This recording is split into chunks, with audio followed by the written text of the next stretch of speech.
தற்போது கிடைத்துள்ள அண்மைச் செய்தியை பார்த்து வருகிறோம். நாகை மாவட்டம் கோடியக்கரை அருகே நடுக்கடலில் மீன்பிடிக்கச் சென்ற மீனவர் மாயமாக இருக்கும் நிலையில் அவரை தேடும் பணியானது தீவிரமாக நடைபெற்று வருகிறது. கூடுதல் விவரங்களை செய்தியாளர் மாணிக்க வாசகம் வழங்க கேட்கலாம். மாணிக்க வாசகம், வணக்கம். இது குறித்தான முழு விவரங்கள். வணக்கம் சிந்துஜா. கோடிக்கரையிலிருந்து மீன்பிடிக்க கடலுக்கு சென்ற மீனவர் லட்சுமணன் என்பவர் கடலில் மாயமாகியுள்ளார். நாகை மாவட்டம் வேதாரண்யம் அடுத்த கோடிக்கரையில் தற்போது மீன்பிடி சீசன் நடைபெற்று வருகிறது.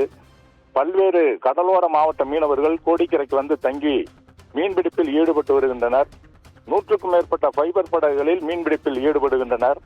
இந்நிலையில் மயிலாடுதுறை மாவட்டம் குட்டியாண்டூரைச் சேர்ந்த குமார் என்பவருக்கு சொந்தமான ஃபைபர் படகில் படகின் டிரைவர் லட்சுமணன், சந்தோஷ், நவலிங்கம் ஆகிய மூவரும் நேற்று மதியம் 2 மணிக்கு கடலுக்கு மீன்பிடிக்க சென்றனர். கோடிக்கரைக்கு தென்கிழக்கு 12 நாட்டிக்கல் மைல் தொலைவில் மீன்பிடிக்க வலை விரிக்க ஆயத்தமாகிக் கொண்டிருக்கும் போது படகின் டிரைவர் லட்சுமணனை படகில் காணவில்லை. படகில் சென்ற 2 மீனவர்களும் மாயமான மீனவரை தேடும் பணியில் ஈடுபட்டனர். கிடைக்காத காரணத்தால் இரவு 10 மணிக்கு கோடிக்கரை கடற்கரைக்கு திரும்பியுள்ளனர்.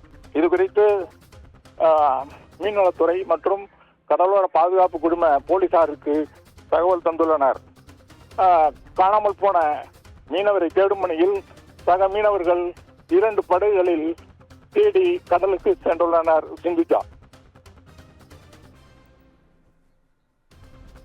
விவரங்களை வழங்கியமைக்கு நன்றி மாணிக்க வாசகம்.